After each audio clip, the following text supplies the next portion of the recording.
Hello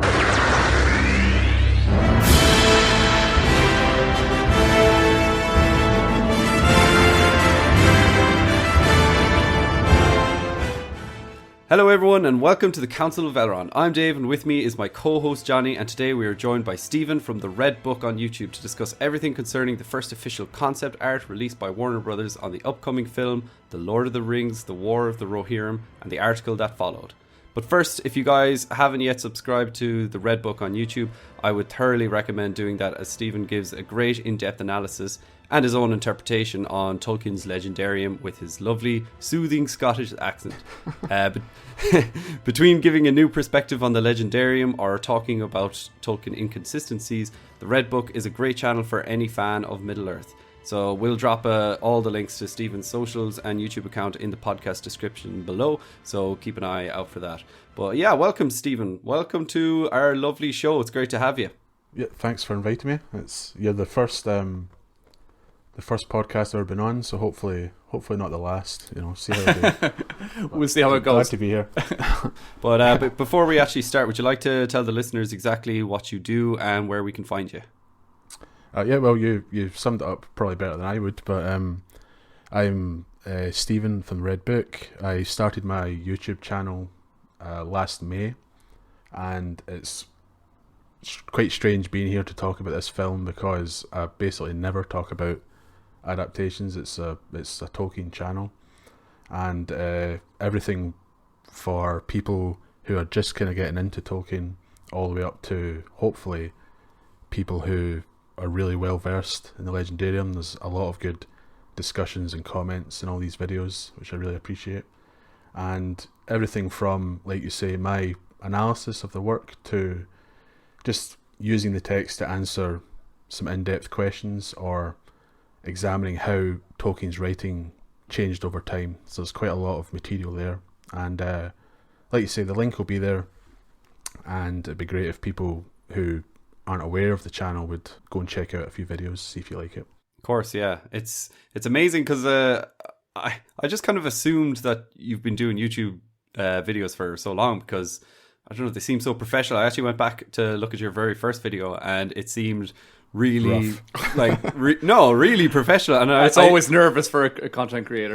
Well, I looked at all the comments as well, and I saw lots of YouTubers that have been in the game for a long time. They were saying, like, if this, I think it was Timbo Took said something like, if this is your starting off point, then you don't have much further to grow because it's almost perfect. So kudos on that. Yeah, it's that video was my very first, not just the first YouTube video. I'd never made any kind of video before, but I had a bit of kind of technical help from there's one channel in particular called WAR of the Rings. It's not a huge channel, but I recommend that one.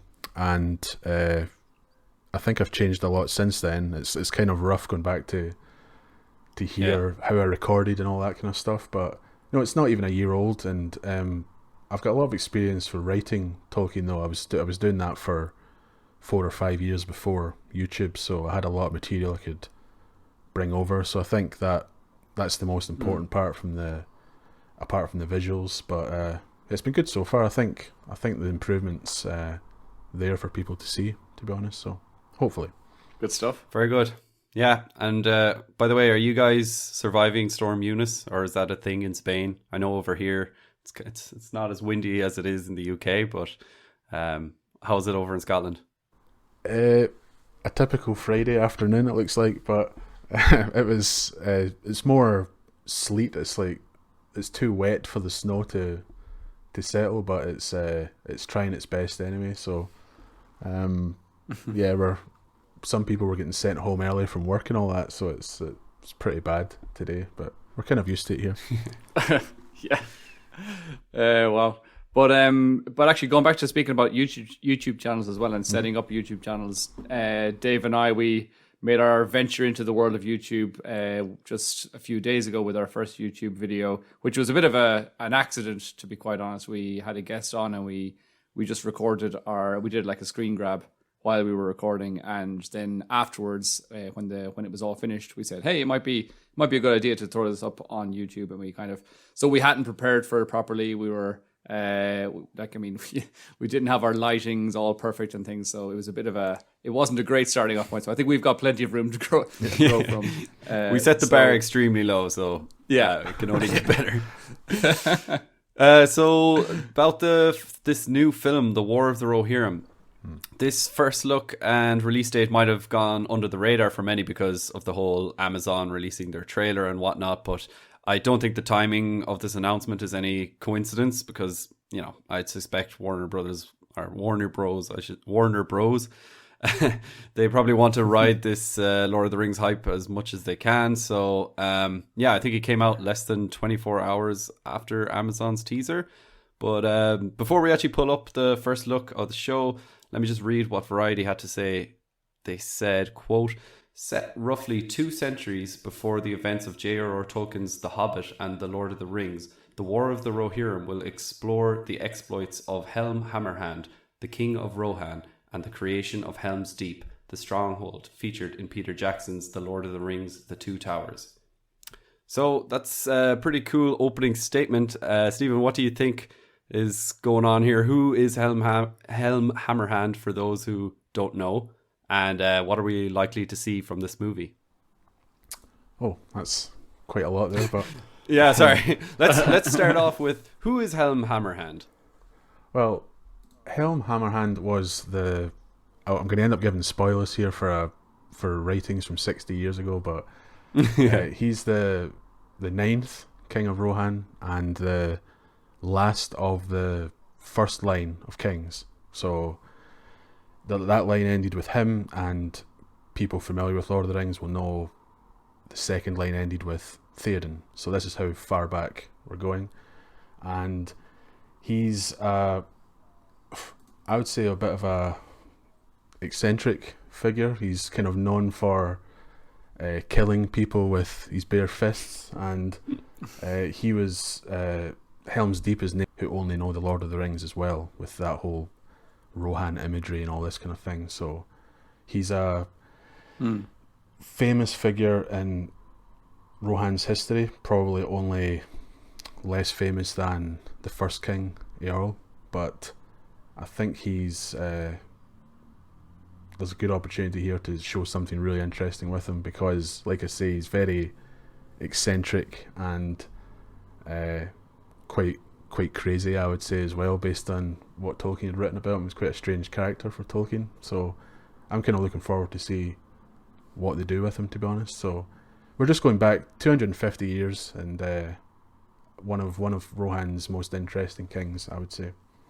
Yeah, I'm really looking forward to seeing what he actually looks like in the animation that they do, because obviously his name Hammerhand, and as you said there, he's kind of famous for killing people with his hands, and I think he's been described as having like big kind of heavy hands anyway, so I can think the animators can really go to town on that, and they can draw him with these quite large fists and things. And I think when the first images came out, whatever that was, about 7 months ago or quite a while ago, or the first announcement came out, sorry, not the images, I think I was looking back into who he was and I'd forgotten all about him and stuff. So is it true that he, and again, I've forgotten that since in the last couple of months, but is it true that he used to sometimes go into battle with no weapons and just go in with his fists? Yeah, that's what he's known for. It's he's obviously really famous for killing. There's one man in particular called Freka who he kills with like a punch when he takes him out of the Golden Hall. But he's known for during the actual war, he would go into the ranks of the Dunlendings dressed in like white, pretending to be, like Tolkien says, he's pretending to be like a snow troll, and he would just kill men with his bare hands. So this is the kind of thing that they're probably really looking forward to animating. So you get this image of him like a large guy with like huge beard, all kind of dressed in white with like frost in his beard and all that, just running around killing people with his hands. So he's known. Deadly.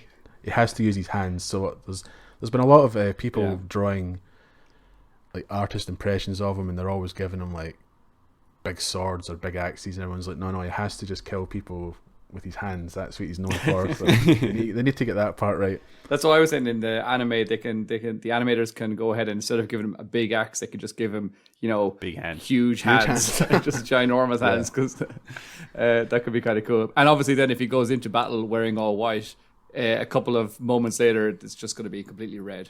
And, that could be a cool visual as well. It's exactly. It's and I've always said Tolkien.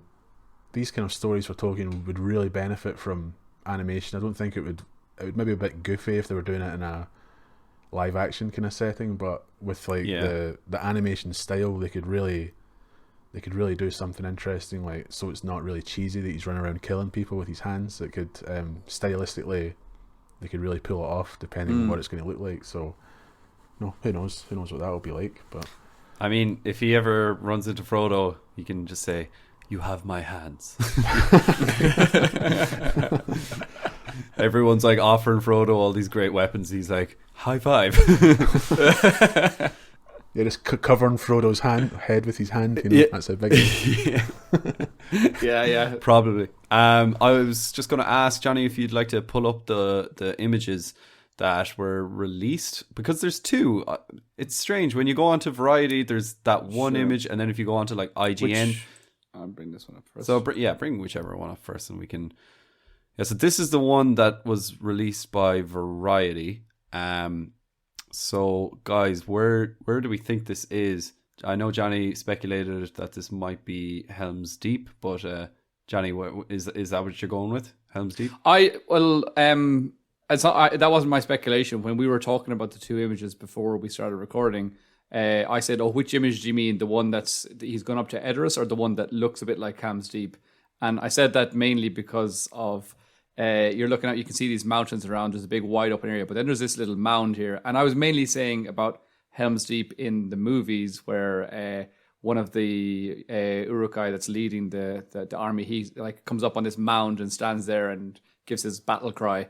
But in terms of if I actually think it is Helm's Deep, I have no idea. I have absolutely no idea. It could be. I mean, it's we're going to be based in Rohan, and this is going to be about the character that we're speaking about of Helm Hammerhand, which Helm's Deep is named after. So we saw obviously the one image of Edoras, which we were pretty sure of, but it would definitely make sense that this could be Helm's Deep as well. Yeah, what do you think, Stephen? Where do you think is this location?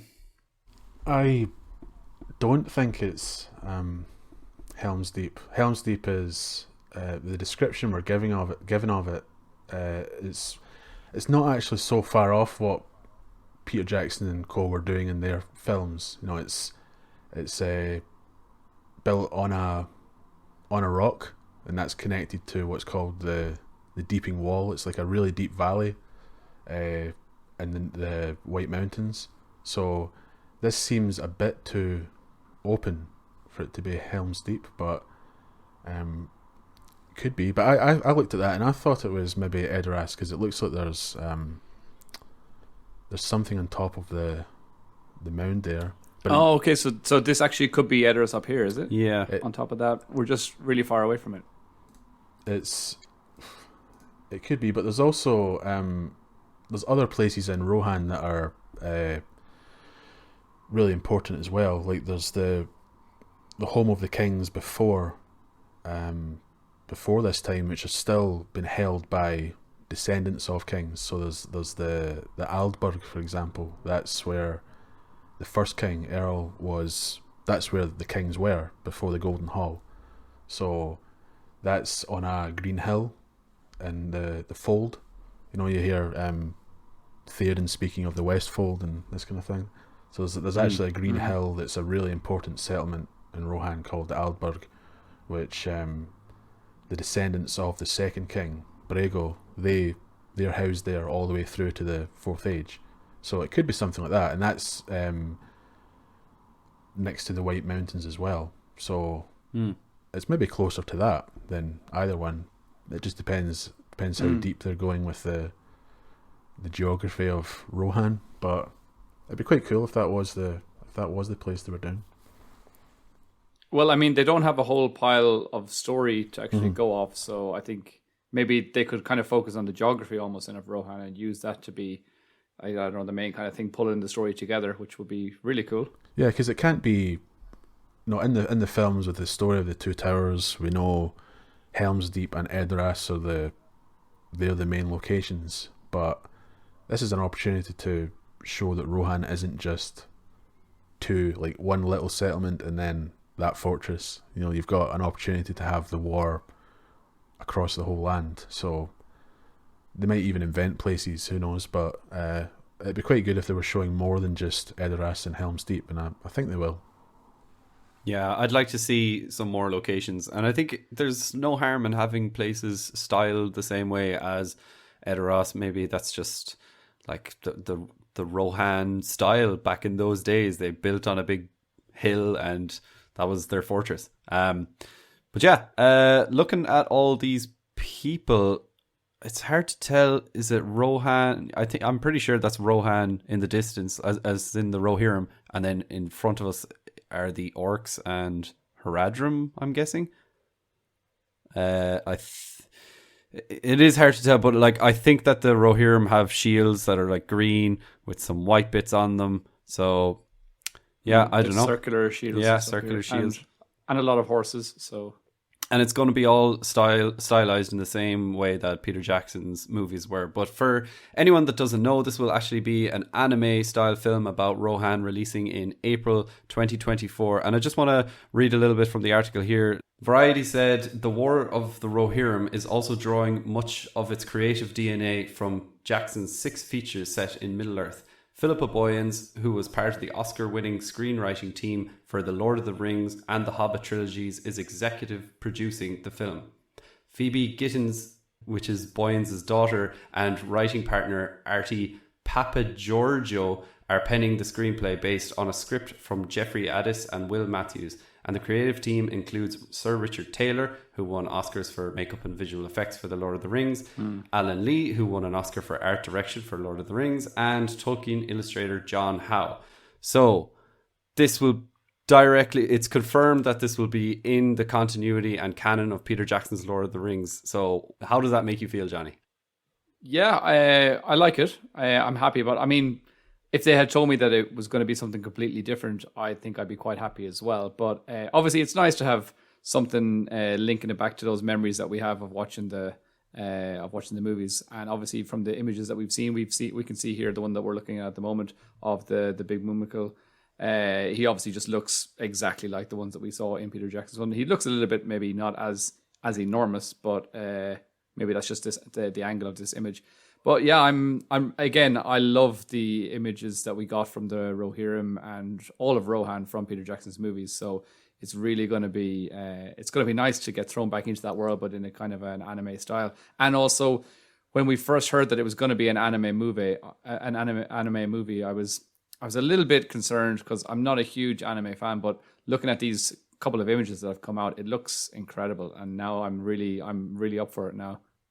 Yeah, like I guess I don't like the sound of the word anime because just from what I've seen, it's all like Pokemon, Yu-Gi-Oh, all that like really artistic, kind of over the top, like crazy massive eyes. But then when I saw this image, I was like, this is perfect. It's literally it looks photo real almost, and the mountains in the background there look incredible, don't they? Just give me a whole movie on this. But for me, I was delighted to hear that it was set in the same continuity as Peter Jackson's, just because we're not going to get rehashed stories. We're just going to get his world, which I think everyone absolutely fell in love with. So I couldn't be more excited. But Stephen, are you glad to see the likes of Sir Richard Taylor, Philippa Boyens, Alan Lee and John Howe all back on board? Kind of. Especially John Howe and Alan Lee, they're great. And I think, especially with John Howe, it's I kind of prefer John Howe's work to Alan Lee when it comes to artwork of people. I think Alan Lee's look a bit anemic, but I think what you were saying there about it being set or stylized with Peter Jackson's movies, I think they've been really clever with that, because I think at the beginning of this you said there's a huge focus on the Rings of Power series, and people are always asking about, are the elves going to look like they do in from Peter Jackson's movies? Are all these characters going to look the same? Are you going to use the same music? All this kind of stuff. And I think they've been really clever releasing images like this and confirming that it's the same style. You're going to see the same armor that the Rohirrim were wearing in the Two Towers in the Return of the King, and Rohan's going to look the same. And it's letting people know that this Amazon show might be something completely different, but you'll be right at home with this. This story we're doing. I think they know what they're doing with that. But I think my only complaint, and this might sound like a real nitpick here, but even though I thought Rohan was, it's absolutely beautiful in the movies, those huge wide open spaces and the mountains and all the New Zealand landscapes and everything like that. It's strange because it's quite different from the Rohan that Tolkien had written about in the books, where it seemed very arid in the films, where everything's brown, and Rohan's supposed to be really lush and green, with green plains for the horses and tall grass, and it'd be really interesting to see someone do Rohan that way. And that's kind of what I was looking for when you hear about other people doing adaptations. I'm like, oh, here's a chance to do something that's not the Peter Jackson style, which I'm not complaining about really, but I like to see what other people would imagine this world like. I don't think Peter Jackson should have like a grip on it. Everything should look how it looked in the movies. That's my only complaint.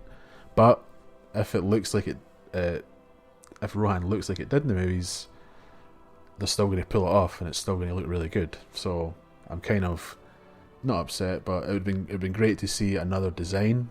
But the fact that they're doing the design from the movies still means it's going to look great. So it's kind of like a win-win anyway, I think. Sure. Yeah, like even when you're looking at this image, they have the lighting, it's got that brownish tint to it as well, and it does kind of, it brings you back to Peter Jackson's movies, which is great. But yeah, you're completely right. Maybe in a couple of years' time there's going to be another anime by another studio, and they'll do their own version of Rohan. So I do feel like this is going to be class, and I'm going to love it. But yeah, there are some missed opportunities. But I do believe that in the next couple of years, we're just going to see more and more of these kind of projects coming out. So I don't feel too bad about it. It just means we'll have to wait a little bit longer.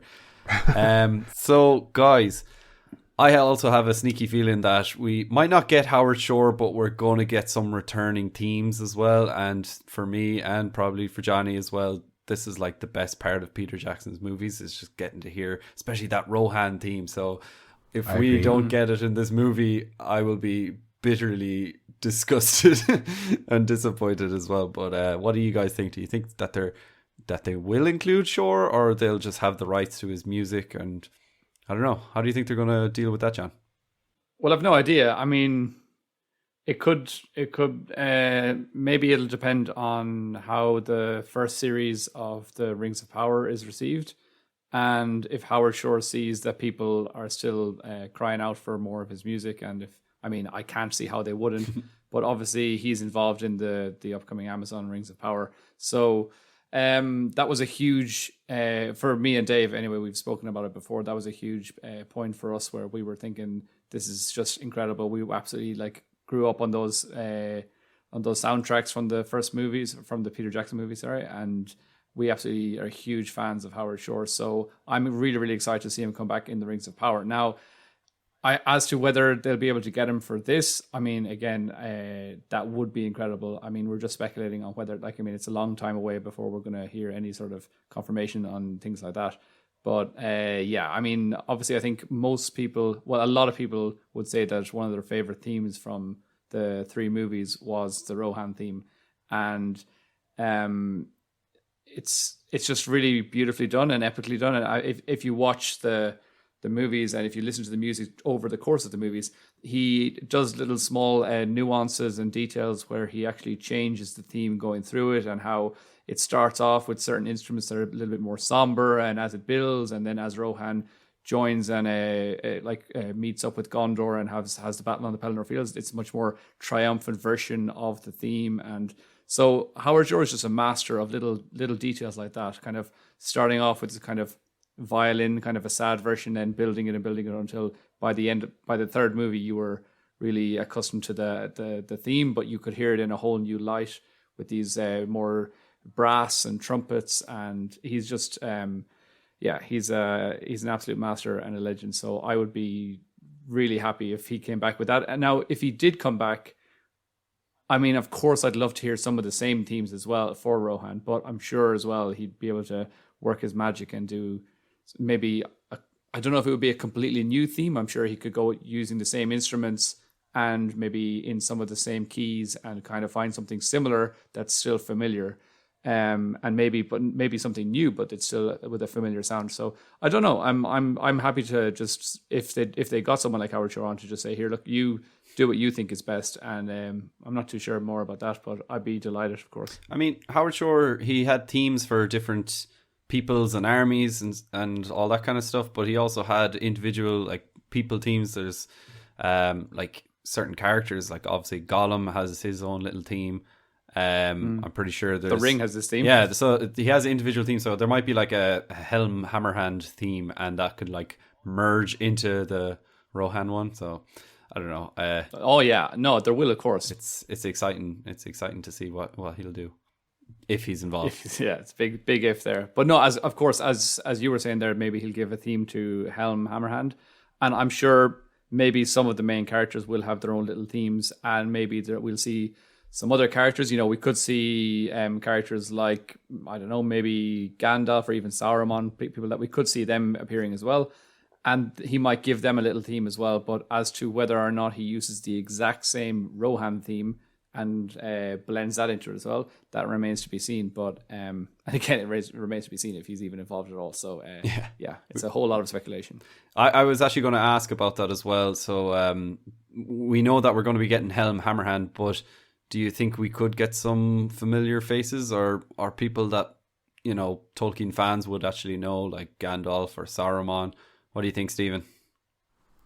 In terms of the story as it was written, they wouldn't be there. Saruman could make an appearance after this actual war they're talking about, because there's some details with Saruman at the coronation of Freylaf, who's the son of Helm, and this is where Saruman appears after he's been in isolation for years and years, but then he suddenly appears at Rohan offering friendship to the new king, and he wants he gets given the keys to Orthanc.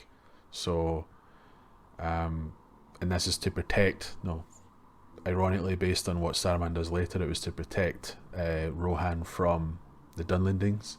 So this was like a kind of buffer between them. They'd have Saruman and Isengard, because at this whole time the Dunlendings are they've occupied Isengard, so they could use Saruman for sure, depending how far they're going with the timeline here, or if it's purely Helm Hammerhand story, it probably wouldn't make an appearance. But I've got a feeling it will not just be his story; it will be the aftermath. You know, what happened after that, and that will be a kind of link to these people that want to know how this is connected to the story that comes later in Lord of the Rings.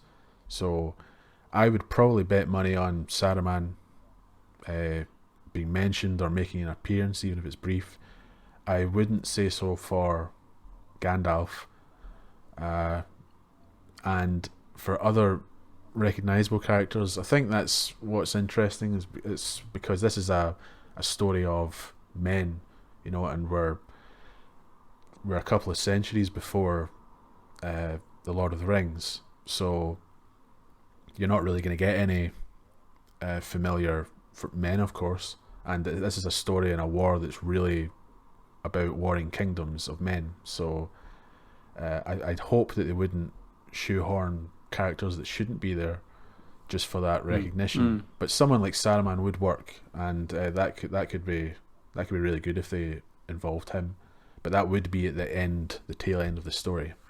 But who knows what creative licenses they'll take, if they'll fit Gandalf in there. I'm sure it wouldn't feel out of place.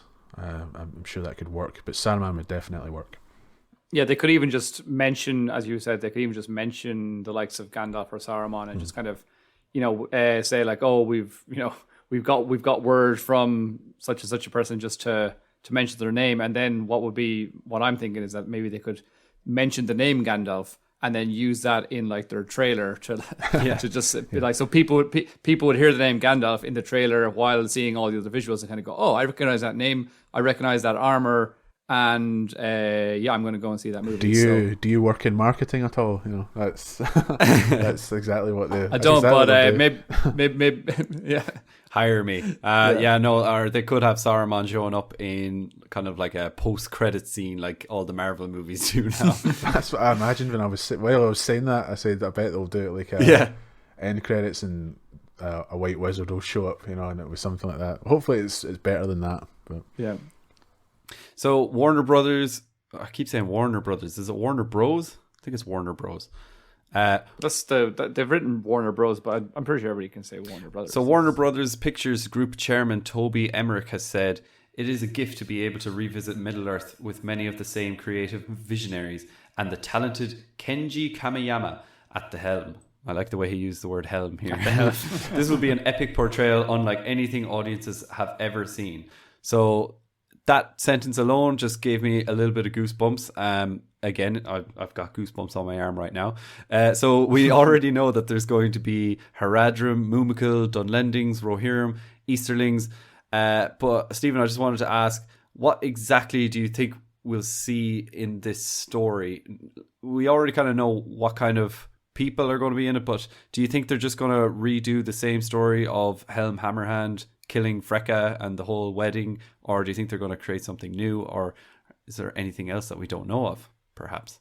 I think there's a lot of room to interpret what actually happened during this war, because the text does focus on Helm and going to Helm's Deep, the long winter that happens there, but there's a lot of material to do with Gondor as well. I don't know if they're going to involve that, because it's quite strange seeing this image with the Haradrim there, because the Haradrim and the Corsairs are fighting Gondor at this time, and that's around the coast and up at the River Isen as well. It's so they're kind of cut off from each other. They're fighting Gondor, and the Dunlendings are fighting the Rohirrim, and it seems that they're doing some sort of crossover here. So they may be taking liberties and having more than just Rohan and Dunland fighting here. They're going to have, like you say, the Haradrim are going to be there, but that means they might have Gondor there as well, because they are the ones that are fighting them in the story. So I think it'll focus on Helm and Helm's Deep, the long winter, but there's plenty of room there for them to create battles. A lot of the battles aren't written about, but we know that they must have taken place because they're fighting in this war. So I think plenty of room to add their own material, but it would probably still fit. It would fit in with, because the appendices aren't vast in terms of real details and dialogue related to the story. They're going to have to invent what everyone's saying anyway. There's very little dialogue, so why not just start merging the bigger picture, involve Gondor, involve the Corsairs and the Haradrim and Rohan itself, and maybe use that as an opportunity to show the strength of unity between Gondor and Rohan that we see in the Lord of the Rings. Maybe something like that they're going for. But I think most of what we see is going to be made up. I'm not necessarily saying that's bad, but they kind of have to make it up because there's just not enough. There's not enough for a full movie just to focus on Helm himself, in my opinion. Yeah. And like you mentioned that they might be bringing Gondor into it as well, and I say let them come because I want to see as many more tribes and armies and more teams coming back in. I just want to see Gondor, Rohan, Dunlendings, throw in the hobbits. Actually, no, don't throw in the hobbits. Well, they could throw in hobbits. If we're, the hobbits could be there. Yeah. If we're focusing on, like we say, we don't really know what they're focusing on. But if this is really related to the Long Winter, that's kind of known in Shire history, and that's one of the reasons they say that Gandalf came to help hobbits and like being in the company of hobbits. It's because of how they reacted to the Long Winter that killed thousands of them in the Shire. So I don't know if they'll go that far. That's maybe stretching to like a TV series and not a film, but it wouldn't be beyond the realm of possibility for the Shire to be mentioned, and that would probably bring in Gandalf, like you mentioned earlier, but we don't really know those details yet. Name drops, but this image is pretty cool as well. Johnny, what do you think's going on here? Because the first thing I noticed was the fire coming out of the Mumical's like little back truck thing. It's kind of like a machine gun. It's like, what's going on? It looks like Fast and Furious. Or something. He's just got some his souped up exhaust pipes on his head. So I don't know what's going on with that. To War of the Rohan. It's a cool image, but I have seen a couple of people saying, "Oh, it's not lore accurate. When did a Mumical attack Edoras?" But like Stephen says, we're probably going to have to see a lot of invention and imagination used in this movie. So I just think that looks cool. And again, it is an anime, so maybe it won't be taken as seriously as some of the Lord of the Rings films. So I don't mind. I just want to see cool visuals and Mumicals fighting bridges and knocking down walls at Edoras. Yeah. It looks awesome. Of course. And as you were saying, like there's always going to be people online complaining about certain things, and that's fine. They can complain if they want. But the thing is, we all love the lore. We all respect the lore that Tolkien wrote, and I've seen lots of people saying about the upcoming Amazon series, like, oh, they're going to be destroying Tolkien's. I don't think anything's going to be destroyed. The lore is still there. The books are still there. If you don't like the series that come out in the future, you don't have to watch them, and that doesn't mean that the books are going to be any the lesser than what they are right now. I mean, we're still always going to have that, so we don't need to worry too much, as opposed to thinking that people are like disrespecting them or something like that. I mean, that's a different story. Maybe that can happen as well, and that's obviously not really what you want. But in terms of this type of a story where there's, as we said before, so much room there's so much scope where they can kind of fill in the blanks, because we know that there was, like Stephen said, there was a war happening here, but we don't really know much about the individual battles. And maybe it didn't specifically say that the Mumical were in Edoras, but maybe they didn't say that they weren't either. So, I mean, and again, sometimes I think we have to remember it's an adaptation of Tolkien's world and Tolkien's story. So it is an adaptation is not always to the letter of the law exactly going to be the same. So, I mean, I don't think we should really get too hung up on little details like that as well. And the same within the Rings of Power series. If things aren't exactly the same, we need to try and say, okay, we can understand for the reason of story. And I mean, a book is one form of telling a story, and a movie is a different one, and a series is a completely different one as well. So we need to understand that as well, that from a storytelling point of view, maybe it's it is a different thing, and I don't know, maybe accept that and just try and enjoy it. As you said, if we see Gondor arriving, and the Easterlings and the Haradrim, etc. I mean, it could just be really cool visually, and I mean, we should just try and enjoy that for what it is as well, and then come away from it and think ourselves, well, maybe that's not what Tolkien thought, but Tolkien himself also basically told us that, I can't remember the exact quote, but Tolkien has some sort of a quote saying that his world that he created is not for, it's not like that's it and nobody can touch it ever. He kind of said, that it's there for people with their own paintbrushes to come in and with their own music and to kind of adapt and change and to develop it from what he had created. So he wasn't like, I hold the keys and nobody can touch it. So that's also something that we should bear in mind, that that's what Tolkien himself wanted. Yeah. But of course, maybe Stephen, you probably know more than me on that. Well, I think people need to pick their battles here, because like we're just, in terms of this image, for example, people are right. It's not lore accurate, if they'll say that, but it's hardly like an offense to Tolkien to change things to this degree. So I find it really strange that people would get so wound up by it. Like this attack didn't happen in any of the text.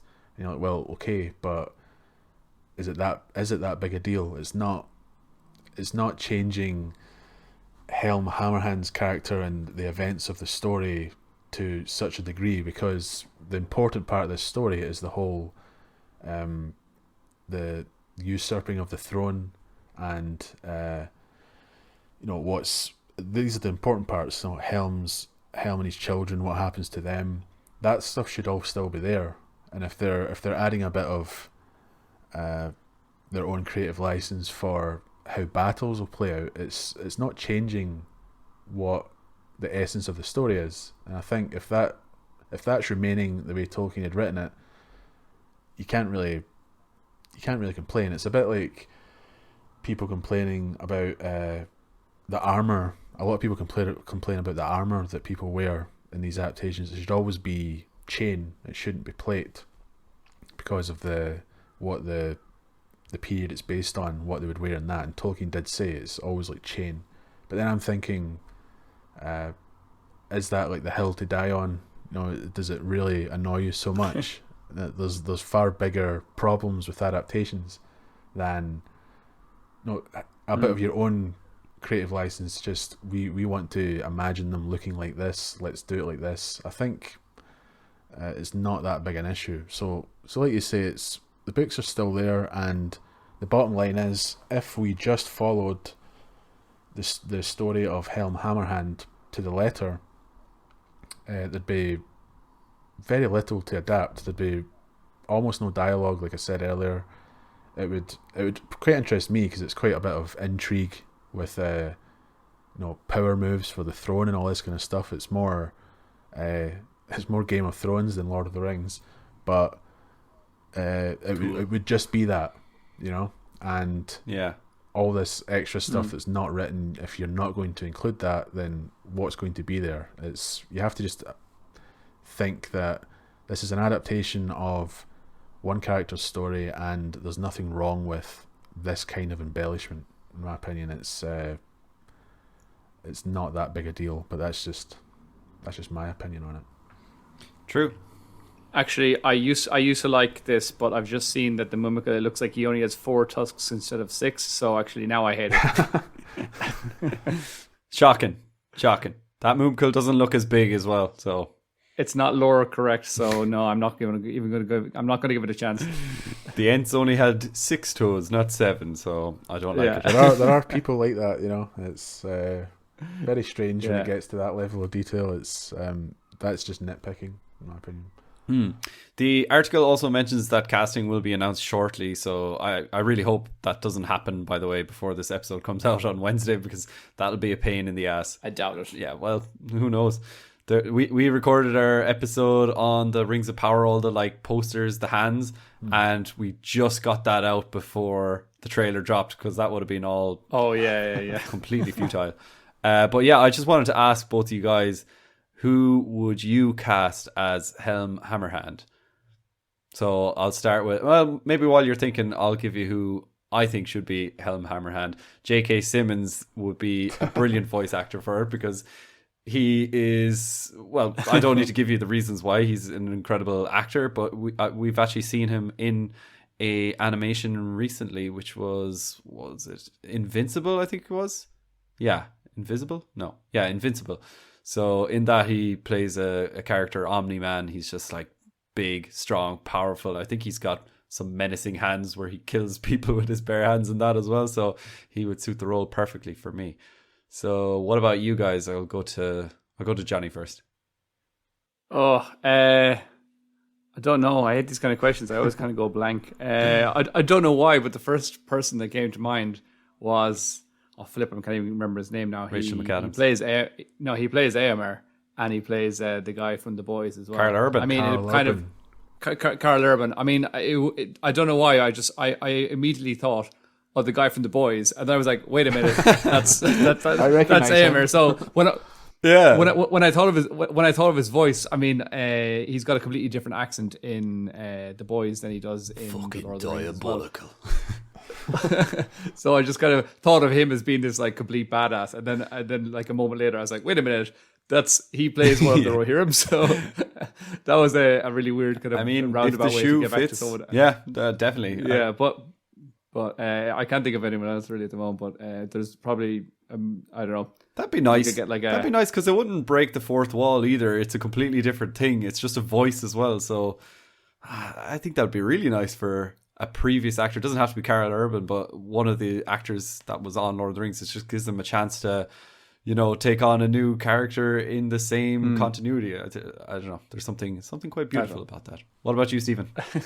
A name that came to mind straight away. I'm not just picking him because he's from Scotland, but Graham McTavish, who was Dwalin in the Hobbit movies, and he's done a few animated voices recently. He was in the Witcher, Nightmare of the Wolf. Yeah, he was in Castlevania as well, and he immediately came to mind. I think he'd be a really imposing kind of voice for him, and I know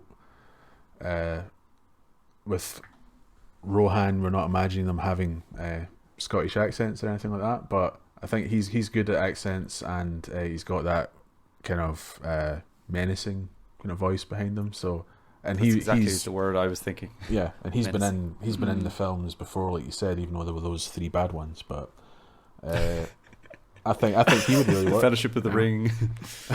No. I actually just saw that episode of The Witcher that he first shows up in, and I was like, that's the dude from Lord of the Rings or from The Hobbit. Yeah, Graham McTavish. It's a bit strange as well that I wasn't like thinking of any actor specifically, but when you immediately asked me for a Helm Hammerhand, I don't know why I thought it'd be cool if he had a Scottish accent. I don't really know why. I just and again I thought that wouldn't really be fitting, but I don't know why. There's just something in my heart was like, that's what it should be. It's something to do with... Sure. So there you go, Stephen. A menacing man running around killing people with his bare hands. I'm like, yeah. It needs to be a Scottish accent. Yeah, what are you trying to say? Okay, calm down. I'm only joking. But before we finish, did you guys actually see Peter Jackson's Facebook post where he shared the Variety article? I haven't. No. Could you? No, it was pretty cool. He basically just shared it, and he said, "Arise, riders of Rohan, a sword day, a red day, ere the sun rises. Ooh. Can't wait for 2022. 2024. I'll be the first in line to see this movie on the big screen." So I thought that was really nice. Oh, class. And like it has his backing. But I just wanted to ask as well, do you think there's any chance of Peter Jackson playing any role in this movie, like even as an advisor? Not like in the movie. I just mean like, could he? They draw in a little Peter Jackson like eating a carrot or something. Yeah. Does he have his weight back? No, remember he lost a lot of weight. If he's back to his roundness, he would play Freka. He'd be quite good at that. No, because Helm comments that he's he's basically getting wider before he murders him with his fists. So. Growing sideways. Yep. Yeah. But yeah. Well, aside from actually being in the film, do you think he would have any part to play behind the camera? No, behind the drawing board. What do you think, John? I mean, I don't know. It's Peter Jackson. His name is synonymous with successful Lord of the Rings movies, so it could never be a bad thing. At this stage, I think they're probably quite far into production in terms of they have a good idea of who they know who's going to be working on it. We already know, for example, Philippa Boyens, who who worked so closely with Peter Jackson in those movies. She is a big part of the production. So if he were to come on, I think it would have probably happened by now already, and they probably would have thrown his name out there as well to hype it up even more. So I don't think so. I don't think it's gonna. I don't think that's going to be a possibility. I mean, if it came out in the next few days that he is involved, I would have absolutely no problem with that either as well. Of course, the imagery is based on his original movies as well. So, I mean, if he is, fantastic, and I'm all for it. But if I don't think it needs him in there either to be a success. What do you think, Stephen? Yeah, I agree. I think if Peter Jackson was involved, he would have been the first name mentioned. Again, like what I was saying earlier about showing how different it is from the Amazon show, because we're talking about two different companies here, kind of trying to get everyone's attention for this. So if you had Peter Jackson involved, that you'd be shouting it from the rooftops, I think. So that's true. Maybe if this is a success, it will be a success, because it's too big to fail, basically. But if they're doing more after this, you never know. They might bring him on, but I don't think he's involved in this, and it would be too late to involve him now. But crazier things have happened. Yeah, true. And the fact that he actually put up that Facebook post, it kind of seems like, he said, I'll be the first one in line to see this movie. So it suggests that he's just really looking forward to seeing it for the first time. Yeah. Before we let you go, actually, I just wanted to get your thoughts on the Rings of Power teaser trailer. You don't have to go into it in too much detail, but let's say in 2 or 3 sentences. You put me on the spot here. I've not been asked what I thought about it yet. We're getting an exclusive. I think quite strange. I'd describe it as probably underwhelming. I think some of the complaints people have are a bit unrealistic. Like, people keep saying it looks really cheap and fake and all this, and then we found out that most of it isn't actually CG.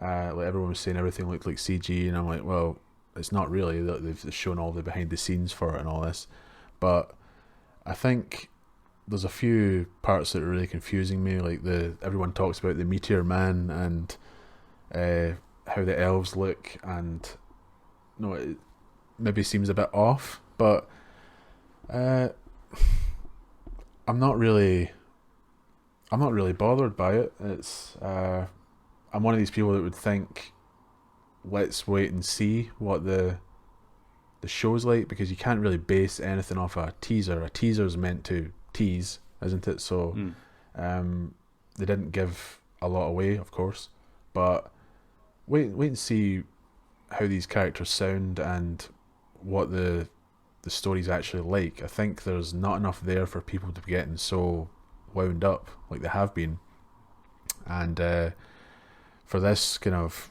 accusation that it doesn't feel like Middle Earth, and that, I don't really agree with that either. I think this is another consequence of people wanting it to look exactly like the Peter Jackson movies, and it's not going to. I could still see which characters were elves and the girl that was the Hobbit, and it's that the place that looks like Numenor.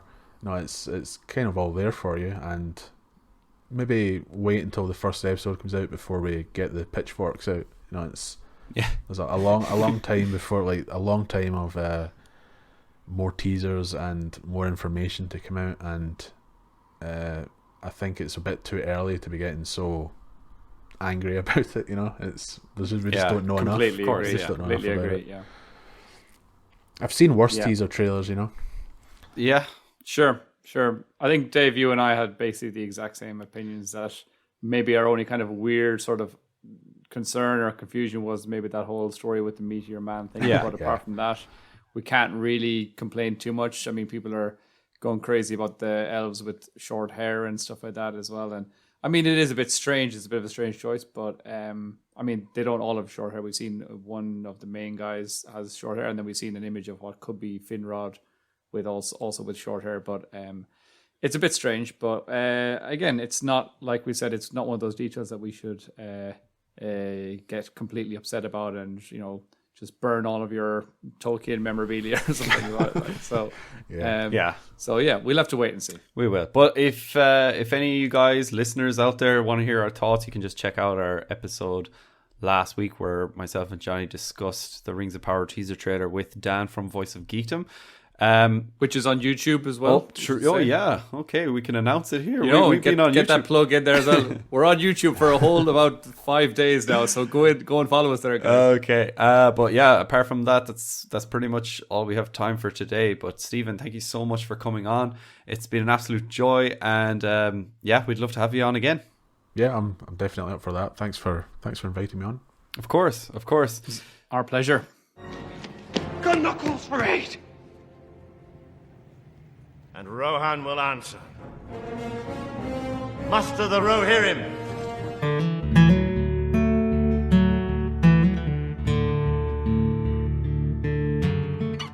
So yes, ladies and gentlemen, we will put all Stephen's socials in the podcast description. So please go like and subscribe to go like his videos and then subscribe to the Red Book on YouTube. Don't forget to give our podcast a review and a rating too if you haven't already.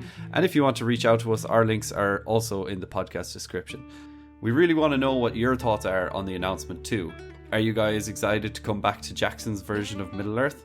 Also, let us know who you would pick as Helm Hammerhand as the voice actor, because that's an interesting topic too. So please get in touch. Until next time, guys, farewell.